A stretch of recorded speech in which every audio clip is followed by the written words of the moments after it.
नमस्कार, मी नीलम जगताप साबळे. महाफास्ट 60 मध्ये आपलं सर्वांचं स्वागत. आता घेऊयात बातम्यांचा वेगवान आढावा.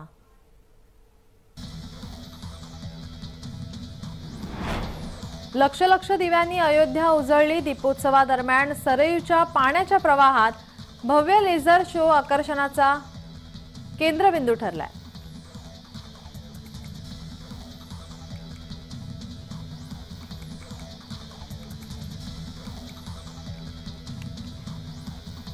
इंद्रायणी नदीच्या प्रदूषणात वाढ झालेली पाहायला मिळते. यामुळे वारकऱ्यांचे आरोग्य धोक्यात आले. कारखान्यांच्या रसायनयुक्त पाण्यामुळे नदी प्रदूषित झाली आहे.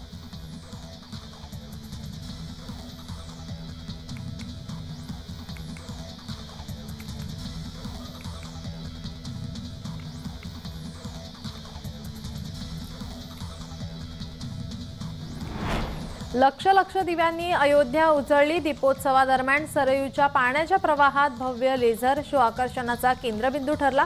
त्याची तयारी जवळपास झालेली आहे. सरयू नदीच्या काठावर भव्य कार्यक्रम करण्यात येतात. या लेझर लाईट कार्यक्रमाची जय्यत तयारी करण्यात आली आहे. सरयू नदीचा किनाराही अतिशय सुंदर सजवण्यात आला आहे.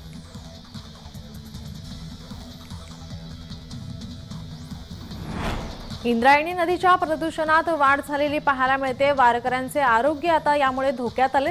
कारखान्यांच्या रसायनयुक्त पाण्यामुळे नदी प्रदूषित झाल्याचं बोललं जात आहे.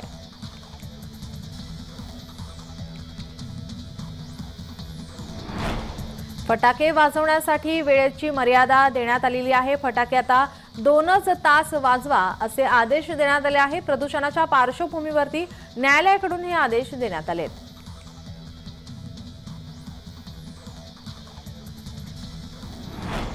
दीपावली सणानिमित्त आकाश कंदील रांगोळ्यांची सजावट घरोघरी पाहायला मिळते. त्याचबरोबर दिवाळीला फटाके देखील उडवण्यात येतात. येवला शहरातील मुक्तानंद विद्यालयाच्या मैदानावर फटाक्यांची दुकाने थाटली आहेत.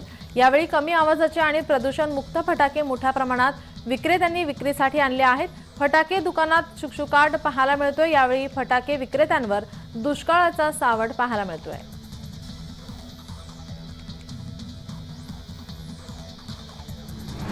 दिवाळीच्या शुभ मुहूर्तावर यंदा पहिल्यांदाच एपीएमसी फळ बाजारात आंब्याची आवक झाली. आफ्रिका खंडातील मलावी देशातून आंब्याच्या 550 पेट्या यांची आवक झाली आहे आणि या आंब्याला 4 ते 5 हजार रुपये प्रति पेटी दर मिळालाय. ऐन दिवाळीत आंबे खवय्यांना आंब्याची चव चाखायला मिळणार आहे. अवघ्या 10 मिनिटात या सर्व आंब्यांची विक्री झाली आहे.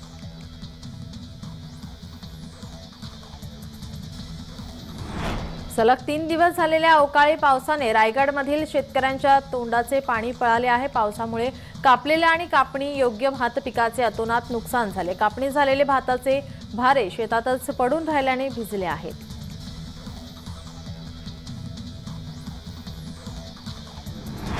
दिवाळीतील महत्त्वपूर्ण मानल्या जाणाऱ्या लक्ष्मीपूजनाची तयारी करण्यासाठी फुले, पूजेचे साहित्य खरेदी करण्यासाठी पुण्यातील मंडई परिसरात पुणेकरांनी गर्दी केलेली पाहायला मिळाली.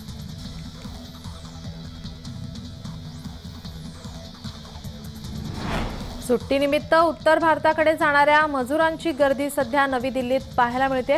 दिल्लीतून दिवाळीसाठी गावी जाण्याकरिता आनंद विहार रेल्वे स्थानक आणि आंतरराज्यीय बस स्थानकाजवळ गर्दी पाहायला मिळाली.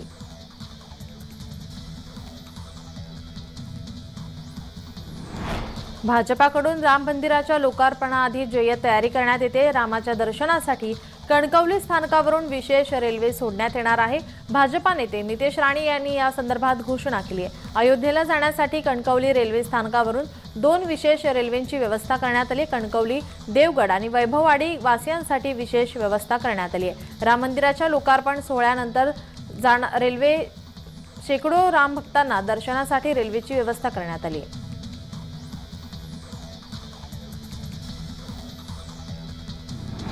पंतप्रधान नरेंद्र मोदी यांनी लिहिलेल्या गाण्याला ग्रॅमी पुरस्कारासाठी नामांकन देण्यात आलं आहे. भरड धान्याच्या प्रचार आणि प्रसारासाठी मोदींनी गाणं लिहिलं होतं. गाण्याला सर्वोत्कृष्ट ग्लोबल म्युझिक परफॉर्मन्स श्रेणीमध्ये नामांकन देण्यात आलंय.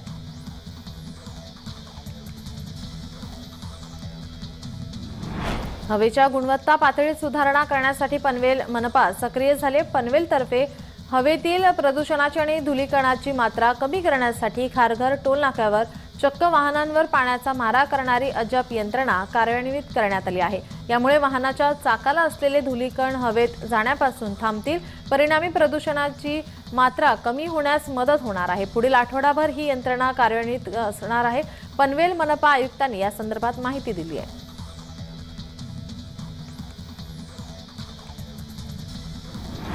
4 दशकांहून अधिक काळ रायगडच्या ग्रामीण विकासाचा गाडा हाकणारी आणि जिल्ह्यातील अनेक राजकीय घडामोडींची साक्षीदार राहिलेली शिवतीर्थ इमारत अखेर जमीनदोस्त झाली आहे। रायगड जिल्हा परिषदेचे मुख्यालय असलेली शिवतीर्थ इमारत पाडून तिथे नवीन इमारतीचे बांधकाम केले जाणार आहे। याबाबतचा प्रस्ताव ग्रामविकास विभागाकडे पाठवण्यात आलाय। नवीन इमारतीच्या बांधकामासाठी 87 कोटी रुपयांचा निधी लागणार आहे। ही इमारत मोडकळीस आल्याचा अहवाल आता डॉक्टर आंबेडकर तंत्रशास्त्र विद्यापीठाच्या तज्ज्ञांनी दिल्यानंतर तेथील सर्व कार्यालये अन्यत्र हलवण्यात आली आहेत।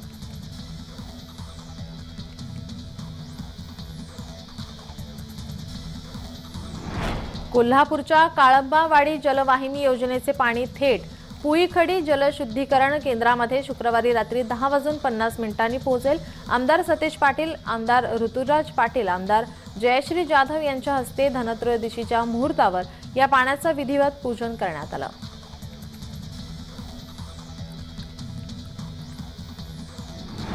रायगड जिल्ह्यात सलग तिसऱ्या दिवशी अवकाळी पावसाने हजेरी लावली। माणगाव, गोरेगाव, पेण, कर्जत, खालापूर भागात पावसाच्या जोरदार सरी कोसळल्या। अवकाळी पावसाने दिवाळीच्या आनंदावर विरजन आलं। पावसामुळे दिवाळीच्या खरेदीवर परिणाम झाला। आकाशकंदील, फटाके विक्रेत्यांना याचा मोठा फटका बसलाय, तर या अवकाळी पावसामुळे भात शेतीचं मोठं नुकसान झालंय।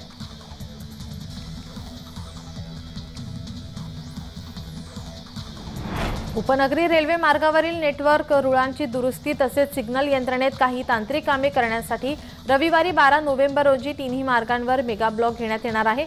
मात्र रविवारी दिवाळी असल्याने प्रवाशांचे हाल होणार आहेत।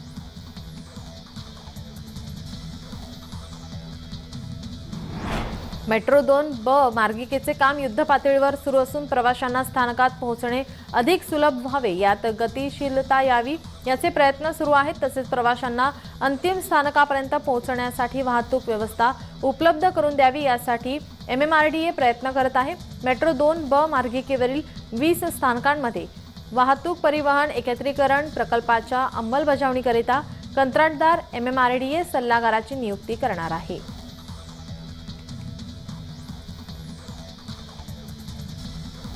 दिल्ली, मुंबई, पुणे आणि या शहरांमध्ये हवा प्रदूषण मोठ्या प्रमाणात झाल्याचं पाहायला मिळतंय। अशातच दिवाळी निमित्ताने फटाक्यांची आतषबाजी झाली तर हवा प्रदूषणात आणखीनच भर पडेल। मात्र याच प्रदूषणाच्या पार्श्वभूमीवर राष्ट्रवादी काँग्रेस पक्षाच्या वतीने नाशिकमध्ये प्रदूषणमुक्त दिवाळी साजरी करण्याचं आवाहन करण्यात आलं। नाशिक शहरामध्ये ठिकठिकाणी फलक लावून जनजागृती करण्यात आली। नाशिकमध्ये आतापर्यंत प्रदूषण मुक्त आहे, या दिवाळीतही शहर प्रदूषण मुक्त ठेवूया असं फलकावर उल्लेख करण्यात आला आहे। फटाके मुक्त दिवाळी साजरी करण्यासाठी एक प्रकारे आवाहन करण्यात आलंय।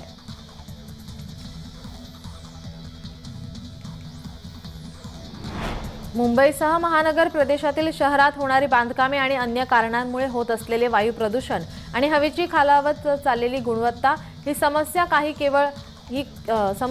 केवळ या वर्षापुरती मर्यादित नाही, मागील वर्षी सुद्धा ही समस्या होती। त्याबाबत मुंबई महापालिकेसह अन्य प्रशासनांनी वेळीच पावले उचलली असती तर आज ही परिस्थिती उद्भवली नसती। भविष्यातही हा प्रश्न राहणार आहे। त्यामुळे वायू प्रदूषणाला चाप लावण्याच्या दृष्टीने प्रभावी उपाययोजना होण्याकरिता राज्य सरकारने विशिष्ट कायद्यान्वये वैधानिक यंत्रणा निर्माण करण्याची गरज आहे, असं ठाम मत उच्च न्यायालयाने मांडलंय।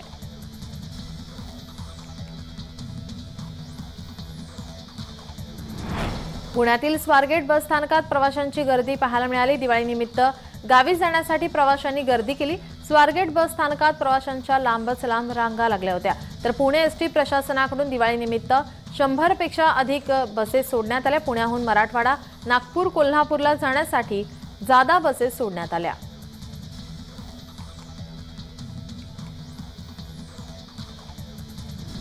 दिवाळीच्या सुट्ट्या आणि गड किल्ले तयार करणे ही परंपरा आजही जपली जात आहे। शालेय विद्यार्थ्यांना महाराष्ट्रातील शिवरायांच्या गड किल्ल्यांचा इतिहास माहीत व्हावा, तसेच त्यांना माती आणि पाणी यांचा आनंद घेता यावा या उद्देशाने शिवराज्याभिषेकाच्या 350व्या वर्षाचे औचित्य साधत भाजपच्या वतीने गड किल्ले तयार करण्याच्या स्पर्धेचं आयोजन करण्यात आलं।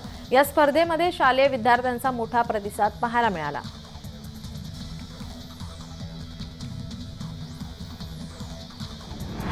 किल्ले वसंतगड येथे दिवाळी सण आणि शिवप्रताप दिनाचे औचित्य साधून दीप महोत्सवाचे आयोजन करण्यात आले होते।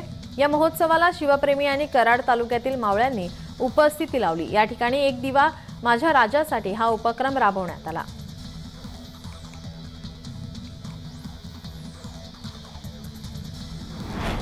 उक्षी रेल्वे स्टेशन परिसरामध्ये रेल्वे ट्रॅकवर माकडांचा उच्छाद पाहायला मिळाला।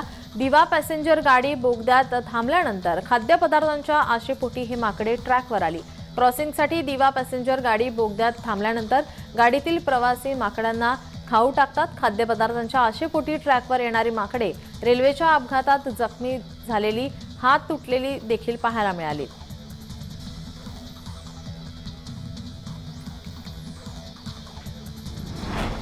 हिंदू नववर्ष आणि दीपावलीला डोंबिवलीच्या फडके रोडवरती मोठ्या प्रमाणात डोंबिवलीकर एकत्र येत असतात।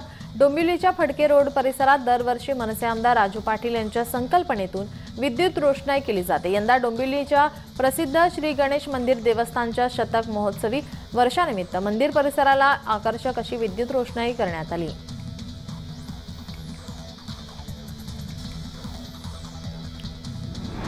मराठवाड्याची शिवाकाशी म्हणून ओळख असलेल्या तेरखेडा येथे दिवाळीच्या पूर्वसंध्येला फटाके खरेदीसाठी ग्राहकांची मोठी गर्दी पाहायला मिळाली।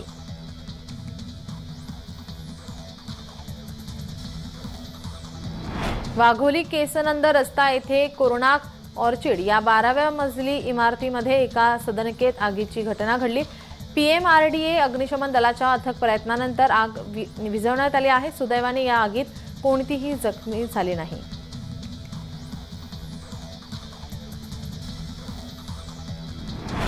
विश्रांतीनंतर वानर थेट रुग्णालयात आल्याचा प्रकार धुळ्यात घडला। धुळ्यातील स्टेशन रोड जवळील एका रुग्णालयामध्ये वानराने प्रवेश केला। रुग्णालयाच्या खुर्चीवर तब्बल 2 तास या वानराने विश्रांती घेतल्यामुळे परिसरातील नागरिक अचंबित झाले। रुग्णालयात दाखल रुग्णांच्या नातेवाईकांनी या वानराला बिस्किटचे पुडे तसेच फळे देऊ केली। वानराच्या या कृतीमुळे आश्चर्य व्यक्त होत आहे।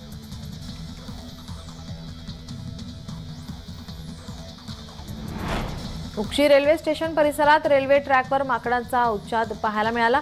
दिवा पॅसेंजर गाडी बोगद्यात थांबल्यानंतर खाद्यपदार्थांच्या आशेपोटी माकडे ट्रॅकवर आलेली पाहायला मिळाली।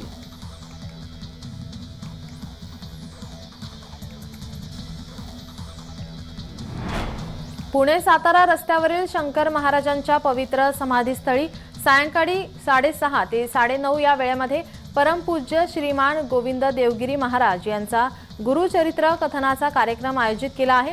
या निमित्ताने स्वामीजींच्या भक्तिभावाने ओथंबलेल्या वाणीतून गुरुचरित्र श्रवण करण्याची नामी संधी पुणेकरांना मिळाली। श्री गोविंद देवगिरी महाराज हे राम जन्मभूमी अयोध्या येथे मंदिर समितीचे कोषाध्यक्ष म्हणून कार्यरत आहेत। गुरुचरित्र सांगताना महाराजांनी माता अनुसया, भक्त प्रल्हाद आणि पुंडलिक यांच्या गुरुवरील निस्सीम भक्तीची उदाहरणे आपल्या रसाळ वाणीने देत भक्तांना दिव्य अनुभूती दिली। कथापूर्वी गुरुचरित्राची आरती करण्यात आली, तसेच गुरुचरित्राच्या पोथीची पूजा करण्यात आली। समाधी ट्रस्टचे विश्वस्त डॉक्टर मिहीर कुलकर्णी, सतीश कोकाटे, सुरेंद्र वाईकर, पीडी पाटील, राजा सूर्यवंशी, निलेश मालपाणी, प्रताप भोसले आदी विश्वस्त मंडळ सदस्य यावेळी उपस्थित होते।